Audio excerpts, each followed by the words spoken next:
It's another one from a sister now. Yeah. It says, why do some people who fall out of love, who don't love the person anymore, still find themselves attached to the person, even though they know the other person is toxic to them? Like, you know, exactly.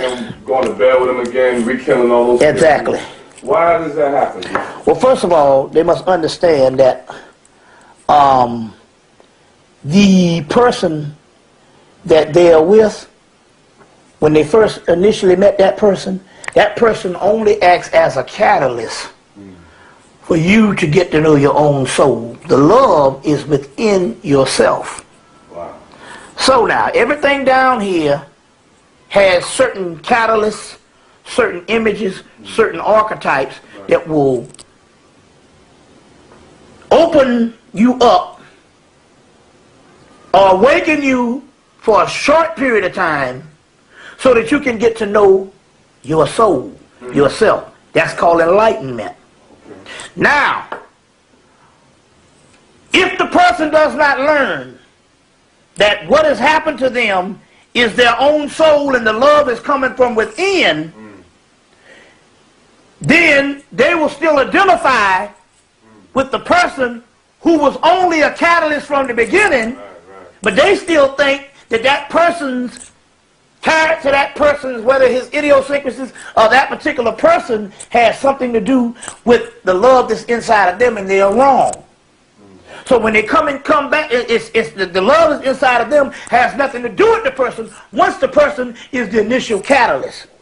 So as a result, what happens is they might meet that person a year or two down the road, a couple of years, and everything down here has symbols and images that will make you remember certain aspects of your life.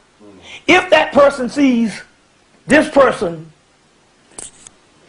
down here, or sees that particular person a couple of years later, what will happen is that image might catapult them back into a certain feeling or a certain memory that they had.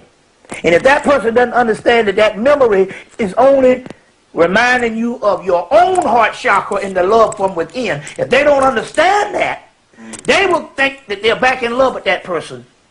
And although that's wrong, because that person is toxic and is a detriment to them, and that person has nothing to do with what they're feeling, but because they don't have the knowledge of it, they keep thinking that that person is the actual feeling that they're feeling. Now take, for instance, there's a movie called Adaptation. Right. With Nicolas Cage and Meryl Streep. Now in that particular movie, Nicolas Cage is talking to his brother. And he said, you remember you was in high school, you was in love with this girl? He said, well, yeah, I was really in love with this girl. And he said, well, I walked up on this girl, and this girl was talking junk about you. Right. And teasing you behind your back. And the guy said, I knew it. He said, well, why you didn't say anything? He said, that was her problem, not mine. Right. I was the one in love. Yeah.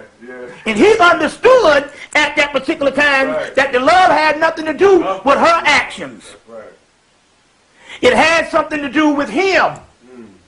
And the love was in him, and he was not going to let her insecurities and her idiosyncrasies, you see what I'm saying, destroy the love that was in him, because she's immature. He understood that how she made him feel was an image that was beyond her. It was actually coming from a higher level. And he was getting the benefit of that higher level. You understand what I'm saying? Because his soul was responding. So he said, however she thought about him, that was her problem. Had nothing to do with him. And that's a profound statement. It was one of the most profound things in the movie. You see what I'm saying? Well, that's what's going on at this particular time. The sister that's talking about that person being toxic, she's still didn't realize, that she doesn't know that in actuality that person, the reaction that person did to make your heart chakra open was gone a long time ago. And this time it has nothing to do. Although you can meet that person and these old feelings can come back, these old feelings were inside of you all the time and never was him. You see, so that's how that particular aspect goes.